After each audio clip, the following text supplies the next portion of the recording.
Tonight, on day 97 of the oil spill, word that BP CEO Tony Hayward is out.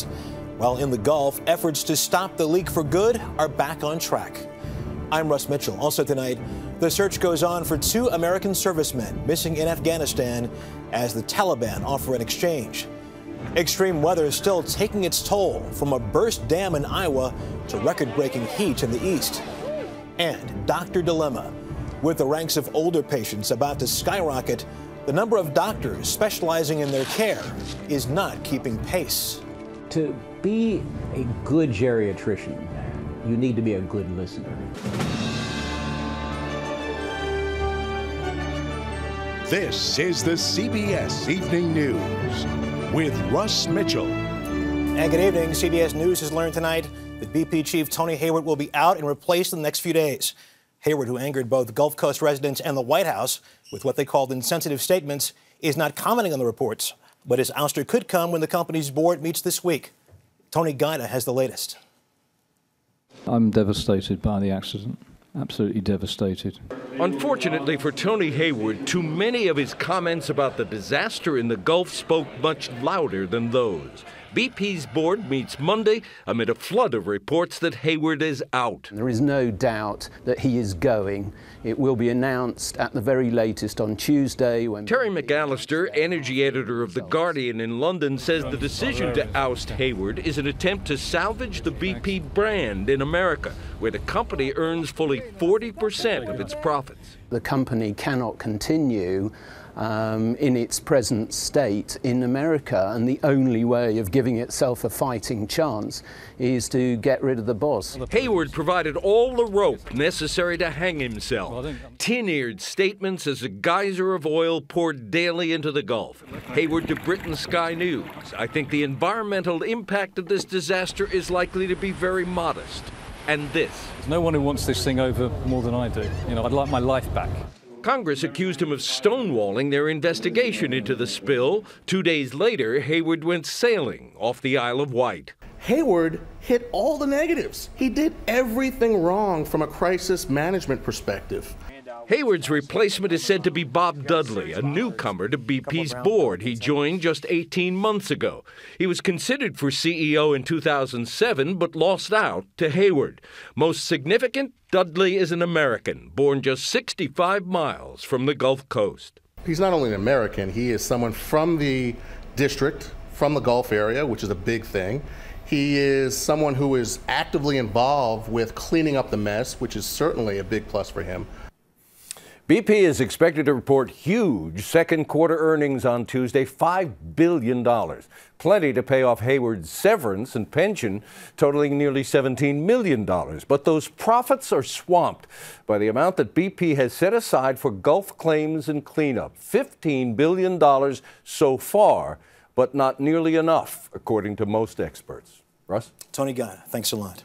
And the government's top official on the scene of the oil spill says Hayward's departure will not affect the Obama administration's cleanup effort. Retired Coast Guard Admiral Thad Allen says the government's work plan will continue no matter who's in charge. In the meantime, on this day 97 since the spill began, it was slow going for crews as they got back to work. Kelly Cobier is in Grand Isle, Louisiana with the latest. Kelly, good evening. Good evening, Russ. Those cleanup crews are slowly now getting back into place after the threat of Tropical Storm Bonnie chased them away over the weekend. Of course, the storm never materialized. They'll be back in full force by tomorrow to find out what winds and waves from a very weak system left behind. Across the Gulf Coast, helicopters are scanning the shoreline for oil, while a mile under sea, the work to plug BP's well is picking up speed. Pressure in the well is still rising, and there's no talk of collecting oil anymore, just stopping it for good. You have to prioritize what you're going to do, and obviously getting that pipe in the relief well right now is the most important item we're working on. Crews will finish stacking a mile of steel pipe down to the sea floor around midnight. Then they'll remove a temporary plug called a storm packer, clear out the tunnel, and lay a final segment of steel casing, a liner, to reinforce the well, followed by concrete.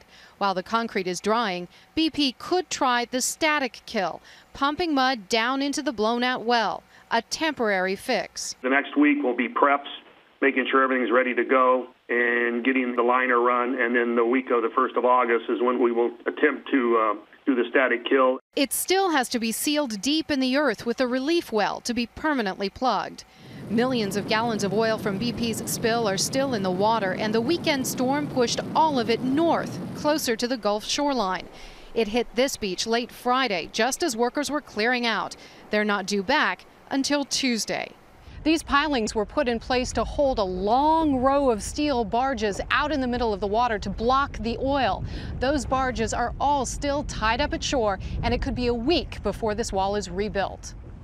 In Mississippi, out-of-work fishermen are preparing to get back on the water to look for oil again. Barry Rando just wants to work.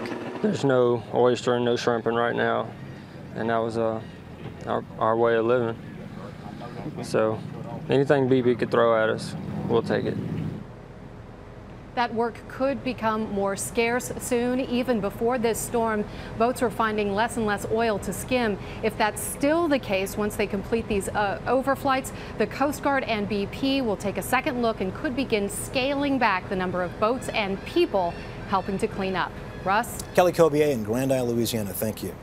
The New York Times and Britain's Guardian newspaper are reporting tonight on an explosive leak of classified documents from the war in Afghanistan. They are set to reveal unreported incidents of civilians killed by NATO forces, unreported actions by covert forces, and fears that Pakistan and Iran are fueling the insurgency. The papers were given access to thousands of documents obtained by the whistleblowing website WikiLeaks. In Afghanistan tonight, there is still no word on the fate of 2 American servicemen missing since Friday in an eastern province. National security correspondent David Martin has the latest on the U.S. search and the Taliban claims. The U.S. blanketed the area with flyers and posters showing pictures of the 2 sailors and offering a $20,000 reward for information leading to their safe return. There is a tremendous amount of effort going on to find them, to search, and beyond that, I can't discuss any additional details. The chairman of the Joint Chiefs of Staff, who was visiting Afghanistan at the time, called it an unusual circumstance. The 2 sailors, members of a team training Afghans, left their base at Camp Julian near Kabul in an SUV for the relatively short drive to Camp Eggers. Yet their badly shot-up vehicle was found 80 miles south of Kabul. Why they strayed so far and why they drove into Taliban-controlled territory by themselves, a blatant violation of security procedures, remain unknown. A statement posted on a Taliban website said they ambushed the SUV in an attempt to capture the sailors alive. When the 2 men fought back, the Taliban opened fire, killing one but capturing the other alive.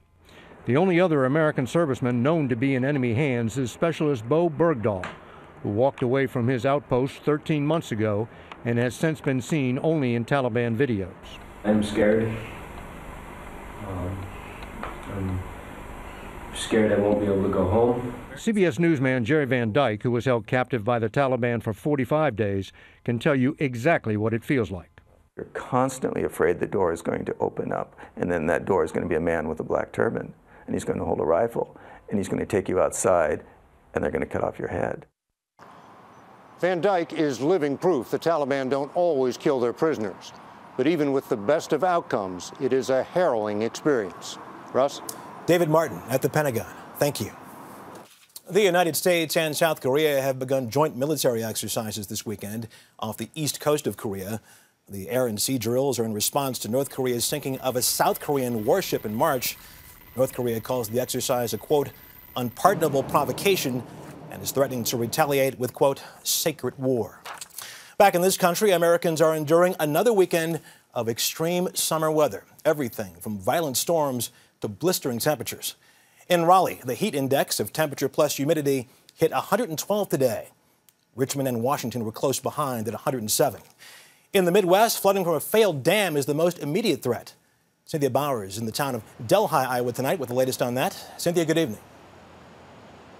Good evening, Russ. You're looking at the dam that gave way over the weekend. I mean, this is something that nobody anticipated. 10 inches of rain, though, fell really fast.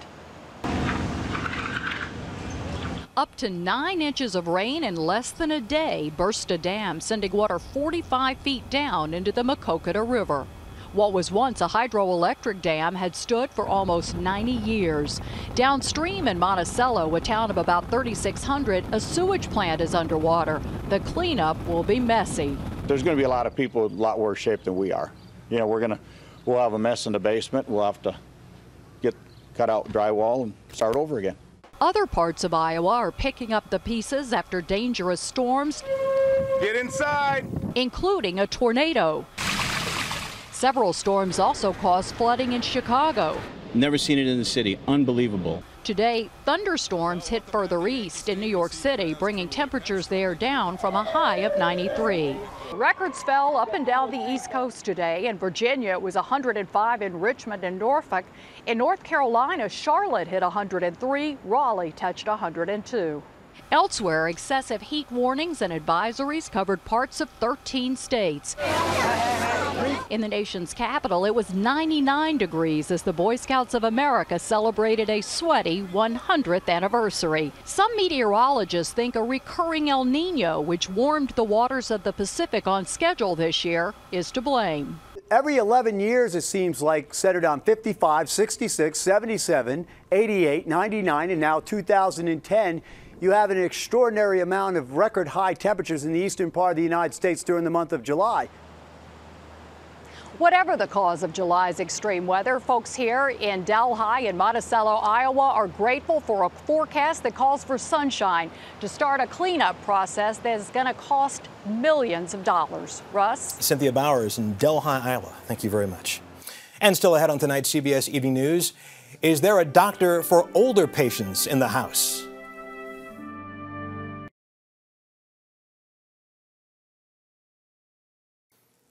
Health officials in California have launched a vaccination campaign after declaring the state's worst epidemic of whooping cough in half a century.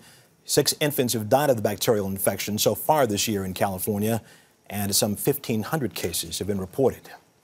Another crisis may be brewing at the other end of the age spectrum as baby boomers by the millions age and the number of doctors trained to care for them shrinks. Here's John Blackstone with more. At 96, Koichi Takei says something surprising about his health. Any pain there? No. He's feeling better now than he was 3 years ago. And I do a lot of walking. The improvement is not because he's on a new drug, his daughter says, but because he got a new doctor. Having a primary care who is sensitive to the needs of an older person is so important.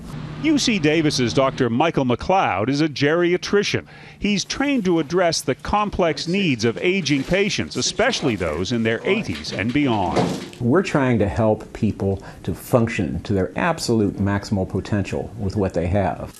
That often means finding ways to take them off medications other doctors have prescribed, but are causing unwanted side effects. We see people sometimes coming in on 10, 15, even 20 medications, and we're able to just unravel these one by one. Geriatricians are certain to be in growing demand now that the oldest baby boomers are approaching 65. But there are just over 7,000 certified geriatricians in the United States. It's estimated we should have 16,000, and by 2030, we will need 36,000 geriatricians to care for an aging population. Still, it's a specialty that attracts few new doctors. In general, our society is very anti-aging. Everything that's out there is to stay young and youthful. So it may not even be a consideration for some doctors to think of taking care of old people. There's another reason fewer doctors are becoming geriatricians. The average income, about $150,000 a year, is much lower than other specialties. Good morning. But payback isn't always in dollars. A study of job satisfaction among doctors showed geriatricians are the most satisfied. I like working with this older population. I find them fascinating. They bring so much to the table. Patients seem well satisfied, too. I have a high comfort level that he cares. Those hoping to increase the number of geriatricians want to include more geriatric training in medical school and increase the pay for this special group of doctors whose patients aren't getting any younger. John Blackstone, CBS News, Los Angeles. And just ahead on tonight's CBS Evening News, looking for the cause of Germany's deadly stampede.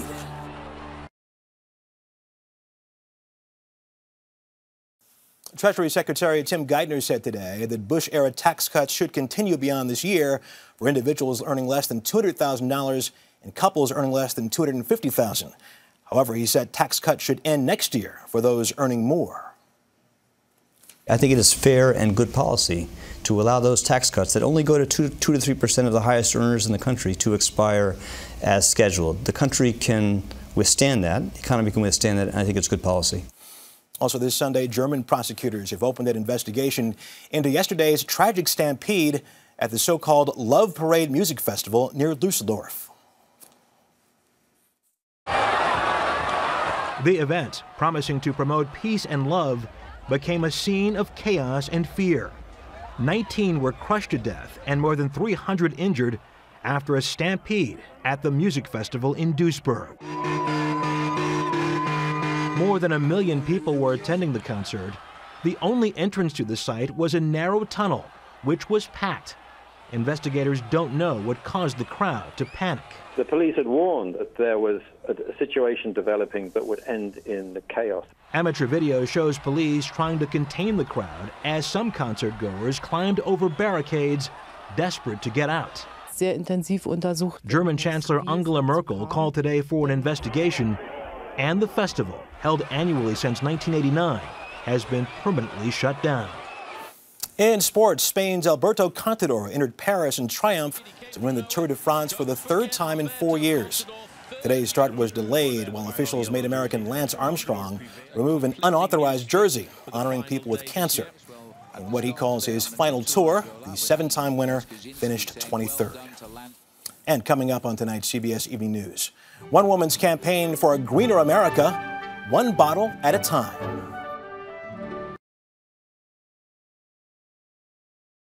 Finally tonight, you may remember the environmentalist mantra, think globally, act locally. Now an 82-year-old woman from an historic Revolutionary War town is trying to take that message to heart.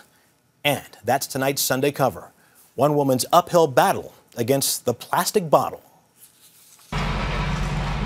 Jean Hill has lived in Concord, Massachusetts for 40 years. But it was only a few months ago that this grandmother, best known for her blueberry pie, became a political force. There's nothing wrong with tap water.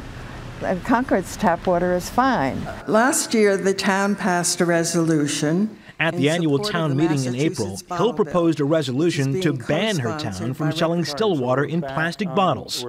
It passed. The most appalling was the trashing of our planet. And then there's the waste. Only 27% of used plastic water bottles are recycled. The rest are thrown away. They're filling our landfills and they're ending up in the oceans. Americans now consume 39 billion gallons of bottled water a year, spending $11 billion. But an industry group tells CBS News the plastic bottles contribute less than 1% of the U.S. waste stream. Don't understand why it's only water. Bob Vello is the general manager of Crosby's Marketplace in Concord. Grocery stores like his worry that a ban would send customers someplace else to buy their water and the rest of their groceries. If plastic is the issue, then you would expect it to be everything, whether it be soda or whatever. We've heard some concern expressed that water is a perfectly lawful substance. Concord's town manager, Chris Whalen, understands his town's green streak. It's home to Walden Pond, which people here consider the birthplace of the conservation movement. I think the overall sentiment was we need to do more to protect the environment, reduce our consumption of petroleum-based products and plastic and that type of thing. Concord would become the first American town to ban the sale of bottled water, a revolutionary move in a place where the first shots of the Revolutionary War were fired 235 years ago. But the state's attorney general found the bottle ban cannot be enforced because there's not even a penalty for violation. Hill plans to revise her bylaw and try again. Thank you for, quote, sticking your neck out, unquote, on the plastic issue. She's received postcards of support from around the country. I'm 82 years old. I don't want to go until I'm all used up. And so I took on this battle, and I'm determined to see it through. And that is the CBS Evening News. Later on CBS 60 Minutes. Thanks for joining us this Sunday evening. I'm Russ Mitchell, CBS News in New York. Katie Couric will be here tomorrow. Good night.